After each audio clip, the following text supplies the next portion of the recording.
Bem-vindos a mais um episódio do Manda Real Entre Fatos, um programa que discute os riscos e os impactos da desinformação na sociedade. No episódio anterior, falamos sobre a importância da comunicação pública no combate à desinformação. Hoje falaremos sobre redes sociais, algoritmos e bolhas informacionais. Você já teve a impressão de que todos no seu feed pensam o mesmo que você? Você já se deu conta de que conteúdos que você não gosta ou que divergem do que você pensa quase nunca aparecem? Essas são as chamadas bolhas informacionais. O algoritmo da rede social sabe do que você gosta e, por isso, só mostra conteúdos que têm mais chances de você engajar. Essa é uma forma de te manter mais tempo no aplicativo. Por outro lado, opiniões semelhantes não geram debates, e o discurso de ódio, por exemplo, consegue se perpetuar naquela bolha. Afinal, por que seria errado se todos da minha rede pensam igual? Por isso, o fato de hoje é: o algoritmo das redes sociais amplifica discursos de ódio em bolhas informacionais. Para conversar sobre esse tema, recebemos Gabriela da Costa, pesquisadora do ITS Rio na área de democracia e tecnologia. Com 14 anos de experiência na área de comunicação, ela já atuou no Engajamundo, Transparência Internacional, IBMEC e TCU. E Márcio Sena, publicitário e professor com mais de 10 anos de experiência em comunicação digital, atuando em campanhas para os setores público e privado. Atualmente é coordenador de mídias sociais do MPF. Sejam muito bem-vindos! Sejam muito bem-vindos, Márcio, Gabriela. Muito obrigada por ter aceitado o convite para vir no nosso programa. E hoje eu queria começar fazendo uma pergunta para a Gabriela. Hoje, grande parte das informações que consumimos, elas chegam até nós pelas redes sociais, né? E como a desinformação se espalha nesses ambientes digitais? Olá, Camila. Olá, Márcio. Olá, pessoal do Mundo da Real. É um prazer estar com vocês aqui. A informação, ela se espalha pelas redes sociais de uma maneira muito plural, porque não é só um tipo de desinformação, e a gente também não tem só um tipo de rede social, né? A desinformação, ela é multiplataforma, então ela viraliza e ela tem esse trânsito entre as plataformas. Então tem muita desinformação que ela começa ali no WhatsApp, por exemplo, mas ela manda um link para o YouTube, e aí dentro desse link do YouTube, você é levado a um perfil dentro do Facebook ou dentro do Instagram, e a desinformação ela vai viralizando entre as redes, né? Além disso, ela tem multiversões, né? Então ela tem diferentes formatos. No WhatsApp, ela vai chegar no estilo de textinho, no estilo de mensagem, na mensageria que a gente troca mesmo pessoalmente. Além disso, a desinformação ela pode perpassar essas redes sociais em diferentes tempos. Então, às vezes uma informação falsa ou uma informação descontextualizada, né? Então, entender um pouco desse mecanismo multiplataforma e multiversões da desinformação é muito importante para a gente também saber como combatê-la, né? Para a gente também ter as ferramentas, tanto individuais, enquanto cidadãos, mas também institucionais, para combater a desinformação. E a gente costuma ver, na verdade, que essas desinformações costumam começar, muitas vezes, num grupinho, né? Num grupo específico, numa bolha, a gente fala, né? E ali a gente pode perceber se ou ela vai estourar e vai para outros lugares, mesmo como você falou, né? Da questão das multiplataformas, se acabam atingindo outras pessoas ou não. Você sabe dizer, assim, contar pra gente quais os fatores que contribuem para essa formação dessas bolhas? São fatores psicológicos natos do ser humano, né? A gente tem o viés da confirmação, que a gente quer estar perto, né, e a gente quer dialogar com aquelas pessoas que confirmam as crenças das quais a gente já compartilha, né? A gente tem o viés da verdade, que a gente quer sempre acreditar que aquela informação que é repassada para a gente também é uma informação verdadeira, porque a gente confia no interlocutor. Os estudos de desinformação no Brasil, eles apontam muito o papel que as bolhas comunitárias, né, têm no processo de compartilhamento da desinformação. Então, esse ecossistema, ele vai crescendo, né? E o que é importante dizer que as pessoas, os grupos comunitários, eles não são necessariamente responsáveis pelo ecossistema desinformativo, né? A desinformação que chega para esses grupos é uma desinformação estruturada, é uma desinformação que tem uma estrutura, muitas vezes, parecida com uma estrutura empresarial, o que é uma desinformação que ela tem recurso financeiro, um grande volume de recurso financeiro, cabe dizer, ela tem um grande volume de profissionais de comunicação, muitas vezes, profissionais de psicologia, que estão construindo esses conteúdos desinformativos para que eles justamente cheguem nesses grupos comunitários. Então, todo esse sistema, não só algorítmico das plataformas, né, mas também os sistemas comunitários no Brasil, com essa realidade muito grande, elas vão reforçando o que a gente chama, né, no senso comum de bolha. E isso é muito negativo, porque para uma democracia ser forte, né, para a gente construir cidadania, a gente precisa estar aberto a ouvir o dissenso, a gente precisa estar aberto a ouvir o outro lado, a gente precisa ouvir diferentes perspectivas para construir nossas opiniões. Gabriela, você teria alguma dica de como a gente tentar fugir dessas bolhas? Eu tenho uma dica pessoal minha que eu gosto muito. Assim, eu já conhecendo o padrão das plataformas comigo, por exemplo, o que eu faço? Quando eu sei que eu preciso saber sobre um determinado assunto, entender diferentes pontos de vista, eu vou no perfil das pessoas e entendo o que elas estão falando. Não necessariamente eu só espero que aquilo chegue para mim.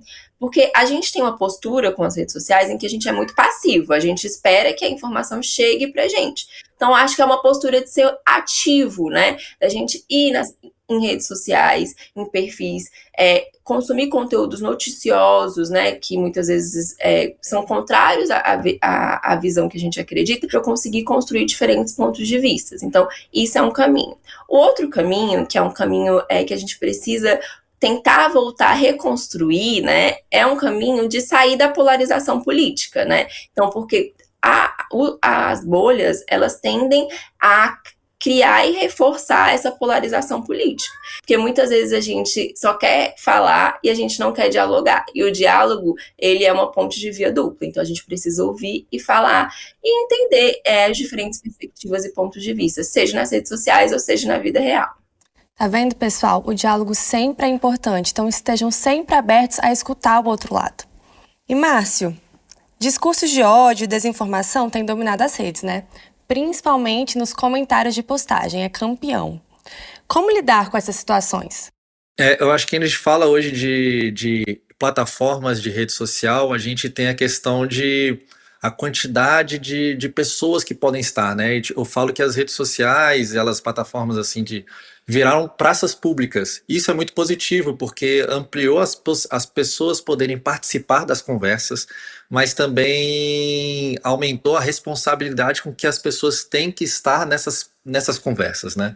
Eu acho que o que separa a boa comunicação da comunicação perigosa é o quão responsável você é com o que você está emitindo para a sociedade, o que você está comunicando à sociedade, né?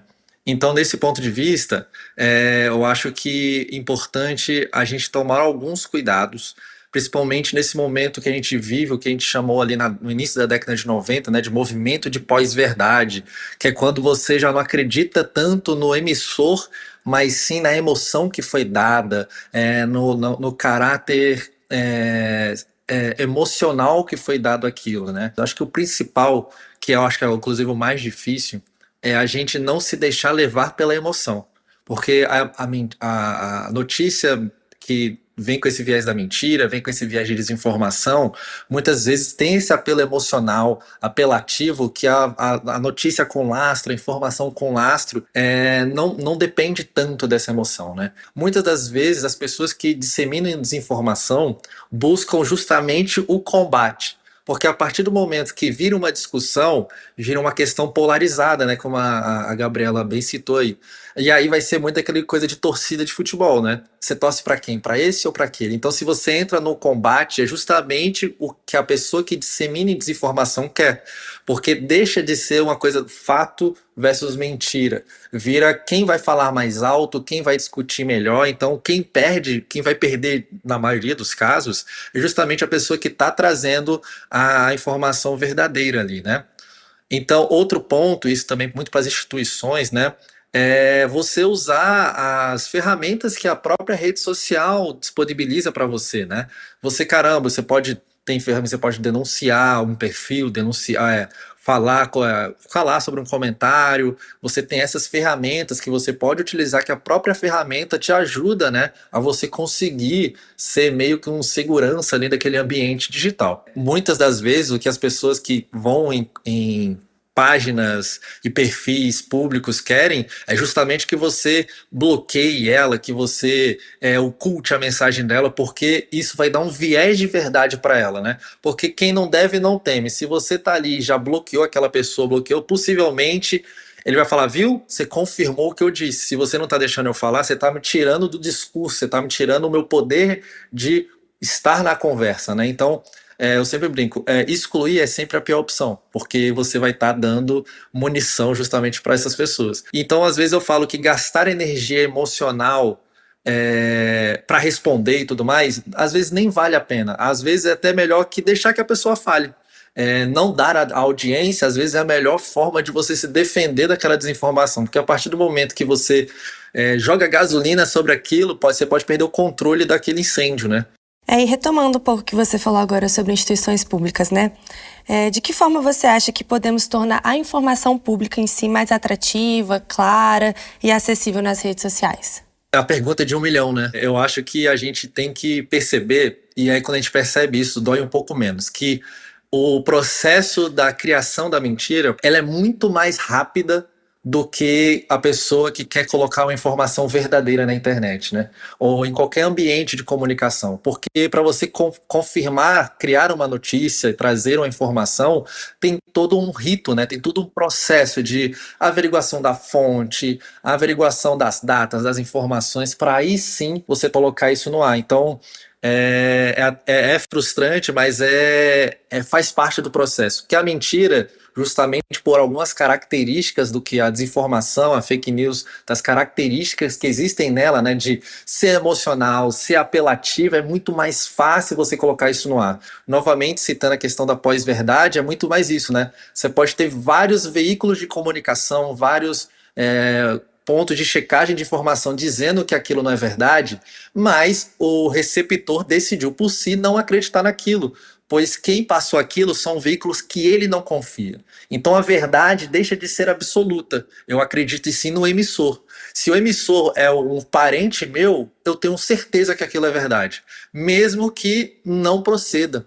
E a mentira está logo ali, ela é fácil, ela é palatável, ela é muito tranquila de ser recebida e de ser assimilada. E aí quando a gente vem com a verdade, se a gente começa a falar difícil demais, se a gente não coloca exemplos para aquela pessoa e só fala num nível muito alto, a pessoa vai ficar muito mais próxima de ficar com a mentira do que querer acreditar que aquilo é verdade. Porque, caramba, a dificuldade que eu tenho para entender que aquilo é uma verdade, se aquilo é muito complicado, vai ser o famoso, se está explicando demais, talvez eu já não confie tanto.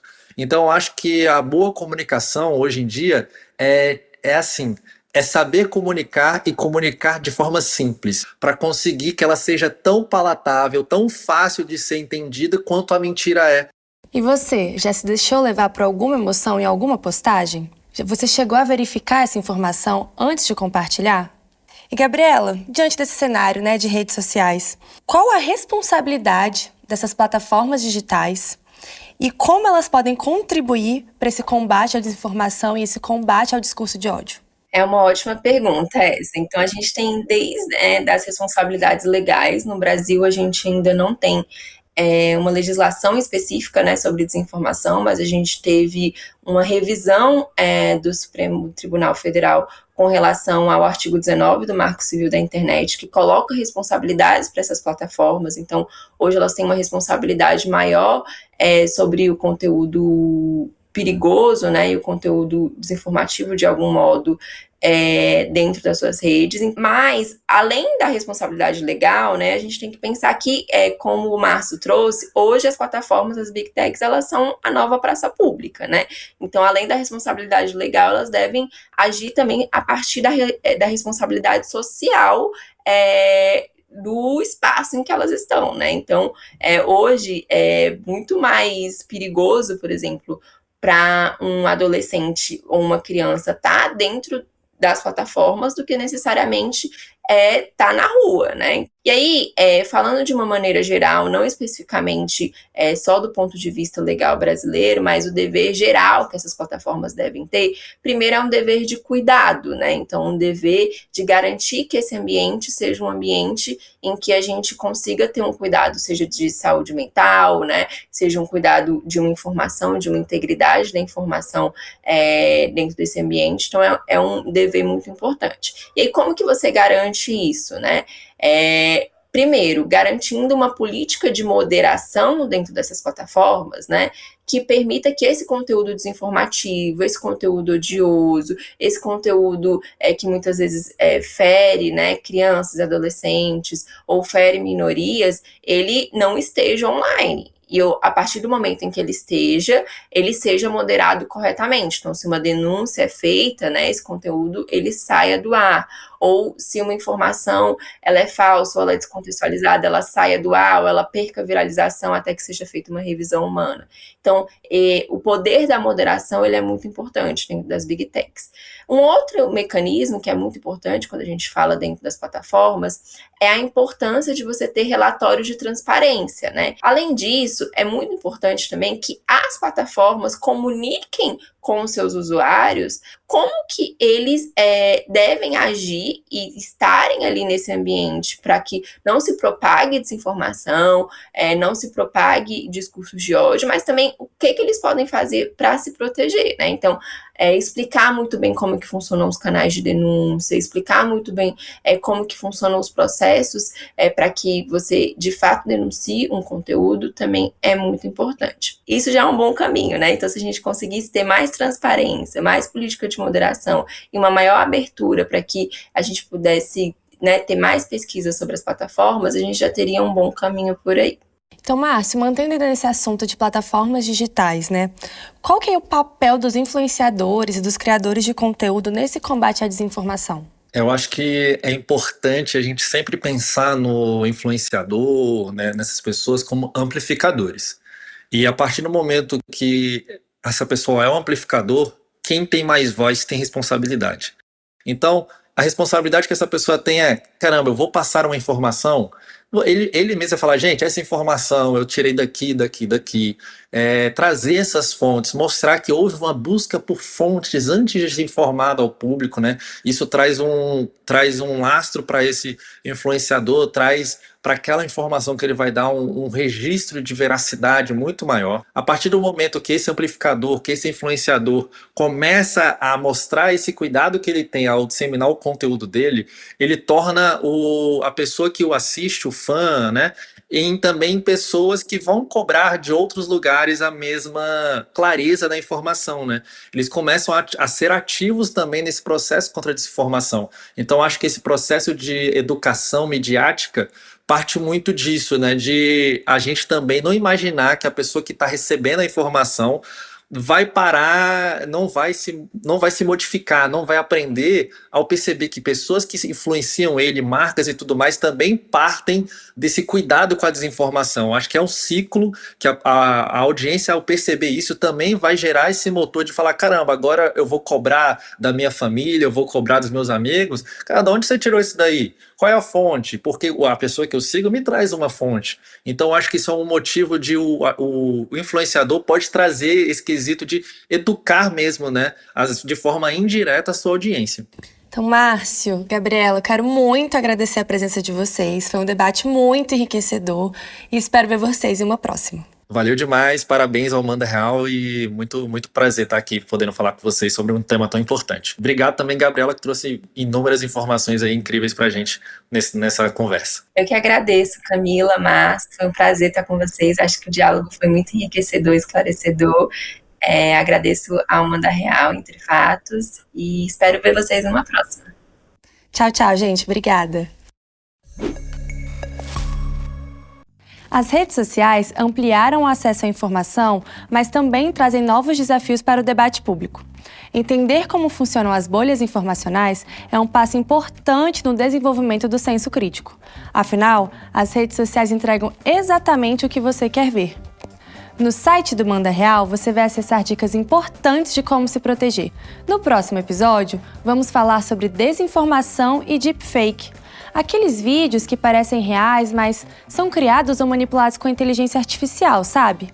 Nos vemos lá!